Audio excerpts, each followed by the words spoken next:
guys, so today, no, I'm not Joella, just stop it, Zach, okay? Stop, no, Zach, I'm going to tell you off. Right guys, Zack Ryder here, and today we're going to be doing another FIMO! And in this video we're going to be talking about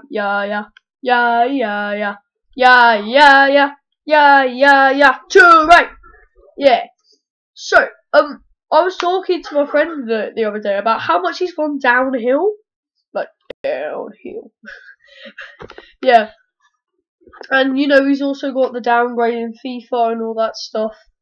Yeah, and I was just wanted to talk about how I think it's coming with age, obviously. Like, if it wouldn't just come automatically, you know, like, wow, you're rubbish now.